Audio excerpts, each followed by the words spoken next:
প্রিয় চিকিৎসকবৃন্দ, যুদ্ধের সময়ও আক্রান্ত ও আহতদের চিকিৎসা বন্ধ করা যায় না।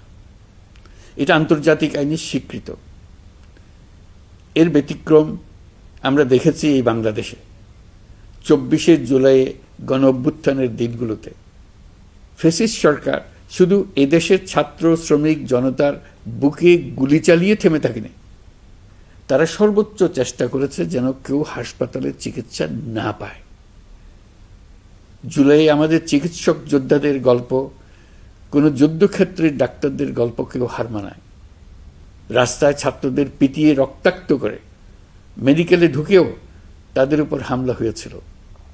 ডাক্তার নার্সদের হুমকি ধামকি নানা রকমের বাধা দেওয়া হয়েছিল। শত শত ছেলে মেয়ে অন্ধত্ব বরণ করেছে, কারণ তারা সঠিক সময়ে চিকিৎসা পায়নি। নির্দেশ ছিল আন্দোলনে আহত কাউকে হাসপাতালে চিকিৎসা দেওয়া যাবে না। আপনারা পেছনের গেট দিয়ে আহতদের গোপনে চিকিৎসা দিয়েছেন। হাসপাতালে হাসপাতালে গ্রেফতার অভিযান চালানো হয়েছিল। সিসিটিভি ফুটেজ, রেজিস্ট্রার খাতা নিয়ে যাওয়া হচ্ছিল। ডাক্তার নার্সরা সে সময় নিজেদের জীবন বিপন্ন করে জুলাই যোদ্ধাদের চিকিৎসায় নিজেদের সর্বোচ্চ দিয়েছিলেন। তারা রোগীর কোনো তথ্য নথিভুক্ত পর্যন্ত রাখেন নাই, কারণ এইসব নথির সূত্র ধরে আহতদের গ্রেপ্তার করা হচ্ছিল। বিনামূল্যে দিনরাত গুলিবিদ্ধ আন্দোলনকারীদের জীবন বাঁচাতে আপনারা সর্বোচ্চ ঝুঁকি দিয়ে চিকিৎসা দিয়েছেন। 2 চিকিৎসক বোনকে আমরা দেখেছি নিজ উদ্যোগে গ্যারেজের মধ্যে অস্থায়ী ক্লিনিক তৈরি করে চিকিৎসা দিয়েছেন। অনেকে নিজেদের ঘরের মধ্যে অস্থায়ী ক্লিনিক তৈরি করে চিকিৎসা দিয়েছেন।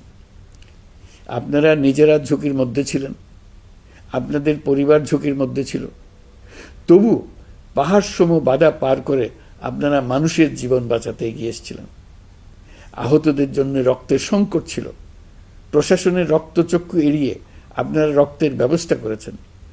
আহতদের পরিচয় গোপন রাখতে ব্যবস্থাপত্রে অন্য নাম, অন্য রোগের তথ্য উল্লেখ করে তাদেরকে পুলিশের কাছ থেকে আড়াল করেছেন। প্রাইভেট ডাক্তাররা স্ব-উদ্যোগে প্রশাসনের চোখ এড়িয়ে সরকারি হাসপাতালে গিয়ে গোপনে চিকিৎসা দিয়ে এসছেন। রক্ত দেওয়ার জন্য সরঞ্জাম সরবরাহ ছিল না, আপনারা নিজেরাই এগুলো ব্যবস্থা করেছেন।